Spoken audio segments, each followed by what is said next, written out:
Hello, it's Monday. This should be a good week for me. I wanted to tell you what's coming up in the next few weeks, or next 2 weeks.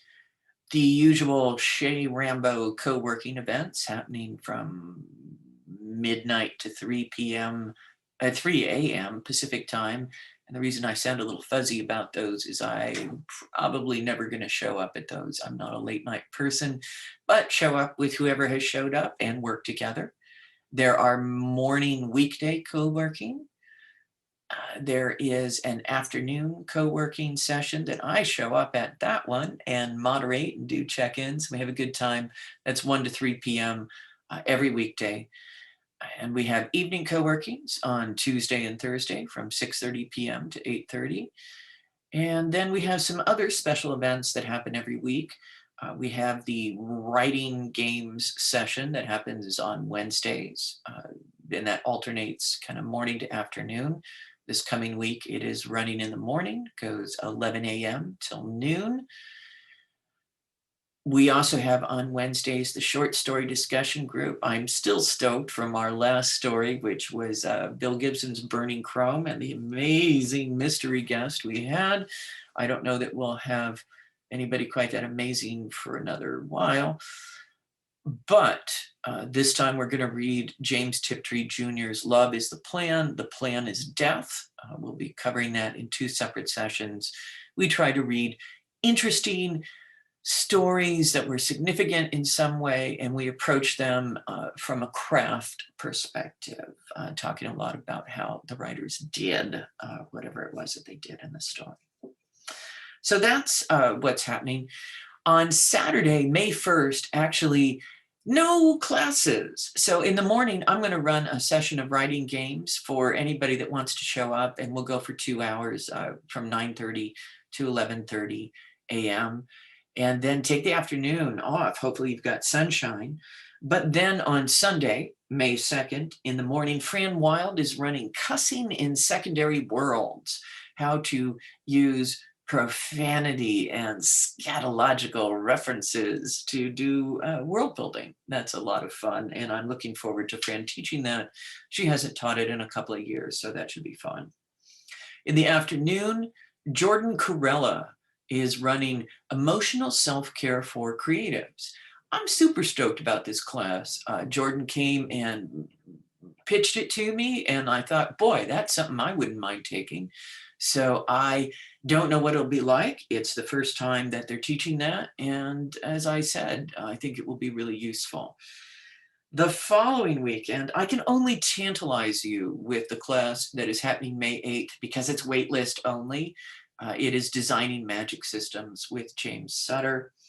In the afternoon, I am running a session of Principles for Pantsers.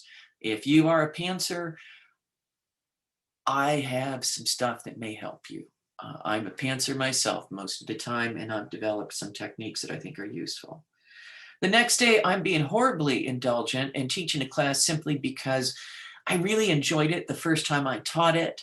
I want to teach it again in order to explore it in greater depth.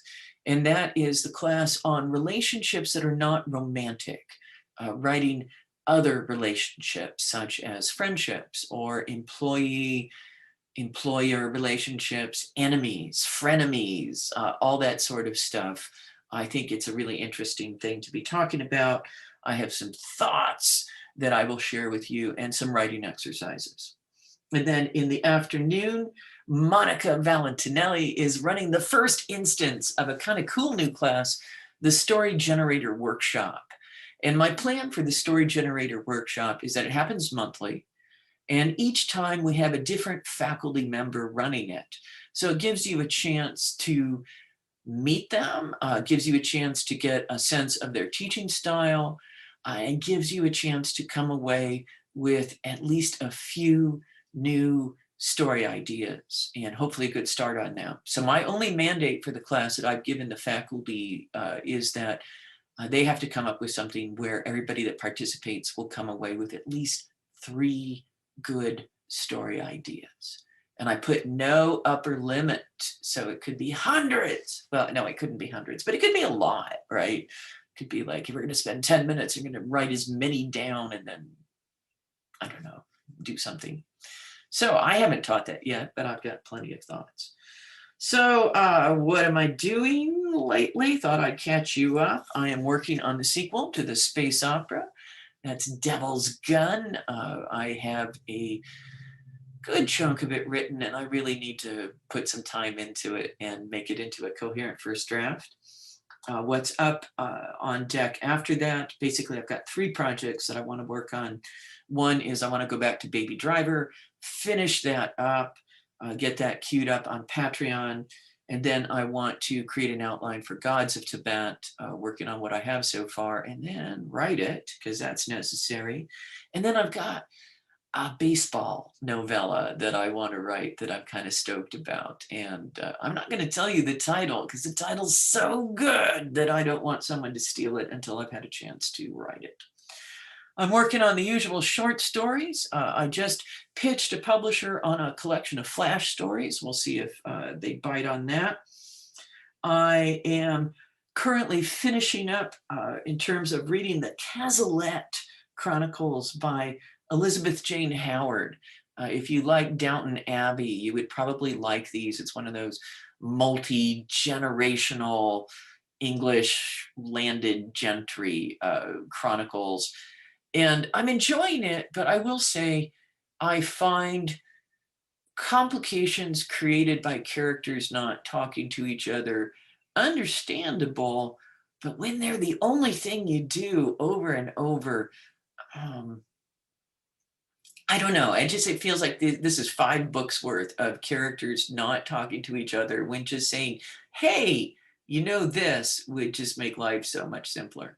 So I don't know. But they're very enjoyable. Again, if you like Downton Abbey, you would like these.